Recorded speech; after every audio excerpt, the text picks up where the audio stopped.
কঠিন অ্যাকশন হয়তো এমনটাই দরকার। পরিস্থিতি যেরকম, এক ধরনের উচ্ছৃঙ্খলতা সমস্ত ক্ষেত্রে, যে কেউ কাউকে মানছে না, এটার বিরুদ্ধে কঠিন ব্যবস্থা নেওয়া উচিত।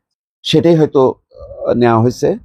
এই ঘটনা ঘটছে পুঁজিবাজার নিয়ন্ত্রক সংস্থা Bangladesh securities and exchange commission BSEC 17 কর্মকর্তাকে একসঙ্গে বাধ্যতামূলক অবসরে পাঠানো হয়েছে। এছাড়া বিভিন্ন পর্যায়ের 5 কর্মকর্তার বেতন সর্বনিম্ন স্তরে নামায় আনা হয়েছে। বিএসইসি প্রতিষ্ঠার পর একসঙ্গে এত কর্মকর্তাকে অবসরে পাঠানোর এটাই প্রথম ঘটনা। তার মানে কঠিন অ্যাকশন। এখন এই অ্যাকশনের বিপরীতে প্রতিষ্ঠানটা ঠিক মতন চলবে কিনা সেটা আমার কাছে প্রশ্ন। যদি প্রতিষ্ঠানটা ঠিক মতন চলে, বিকল্প ব্যবস্থা যদি নেওয়া হয় তাহলে ঠিক আছে, আর যদি না হয় তাহলে বিকল্প ব্যবস্থা না নিয়ে একসঙ্গে এতজনকে অবসরে পাঠানোর মধ্য দিয়ে একটা অচল অবস্থা তৈরি না হয়, সেই সংখ্যাটা আমার। কিন্তু অ্যাকশন দরকার আছে, কঠিন কঠিন অ্যাকশন দরকার আছে।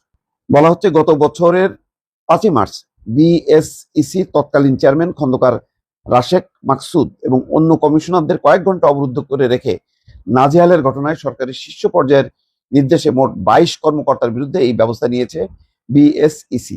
ওই সময় একটা নৈরাজ্যকর পরিস্থিতি। 22 কর্মকর্তার মধ্যে 17 জনকে বাধ্যতামূলক অবসরে পাঠানো এবং 5 জনকে বেতন সর্বনিম্ন স্তরে বা গ্রেডে নামিয়ে আনার সিদ্ধান্ত হয়।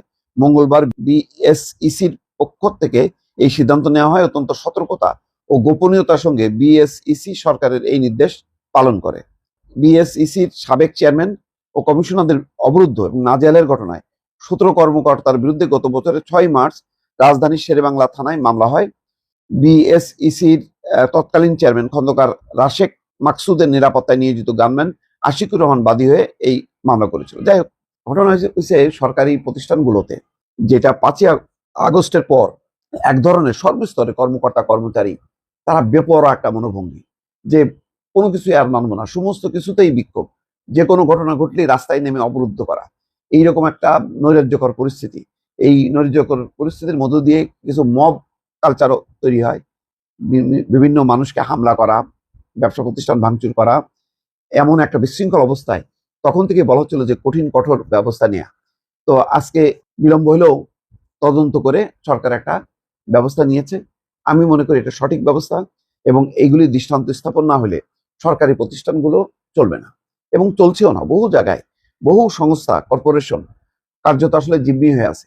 যে সিন্ডিকেট আওয়ামী লীগ আমলে তৈরি হয়েছে, এটা একটু কিছু মুখ পরিবর্তন হয়েছে কিন্তু একই রয়ে গেছে, অথবা মুখ পরিবর্তন হয়েছে কিন্তু ব্যবস্থাপনাটা কিন্তু একই রয়ে গেছে।